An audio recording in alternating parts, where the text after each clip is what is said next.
recently released a video talking about all the reasons I love Nikke, and trust me, I love Nikke. But there's one thing in Nikke that I absolutely hate. In fact, I hate it so much that I thought this rant deserved its own video. So today, I want to scream about costume gacha.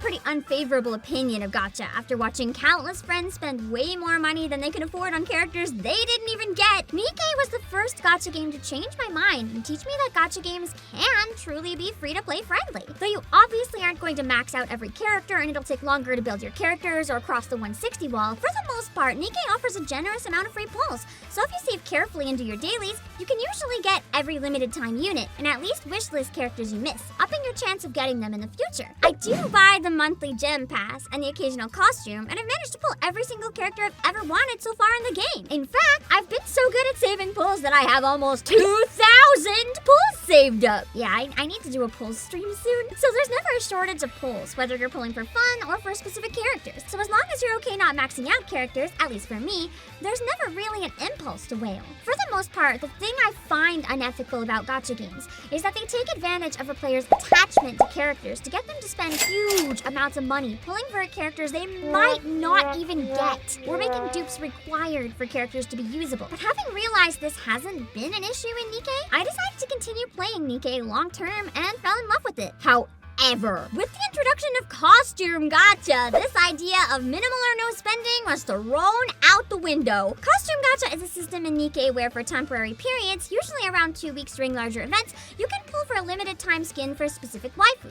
These skins pull all the stops, with not only new poses, but new voice lines and even new burst animations, which means by extension, a new lobby screen. They usually look really good, and more often than not are pretty fan service heavy designs, designed to make a whale's wallet bleed. And the reason I hate them? You cannot get the skins with free currency. Like, at all. I get it, because most other costumes in the game, understandably, are paid only. But you also are guaranteed to get them as soon as you pay. Costume gacha? Not so much. After your initial free pulls, which basically guarantee that you cannot get the costume, by the way, the skin enters the pool on your 5th try.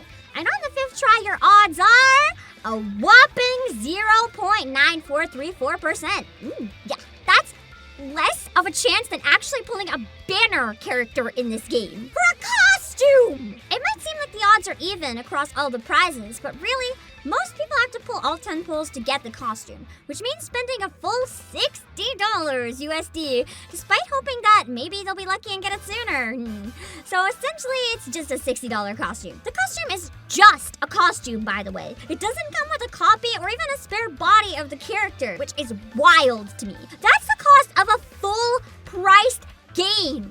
Hell, even more expensive than some full-priced games. For a skin of a character that you may not even pull. And it only runs a limited amount of time, increasing the feeling of FOMO and making people feel compelled to spend. On the bright side, if you can afford it, the other resources that it drops are quite useful, including money pools and leveling resources. But in my opinion, it really isn't worth the $60 value. If it included a dupe of the character, still expensive, but perhaps. But for just a cosmetic that doesn't even up the character's stats, I just can't justify that price, and I will continue screaming about it. I was mad enough when this feature was introduced with Rupee, and was hoping the feature would die once people saw the cost. However, I couldn't have been more wrong. Not only did gacha skins continue, but Shift Up started releasing multiple at a time. During both the 1.5 and 2.0 anniversaries, gacha skins were released in sets of 2, meaning if you wanted both costumes, better drop $120 on just the skins. Just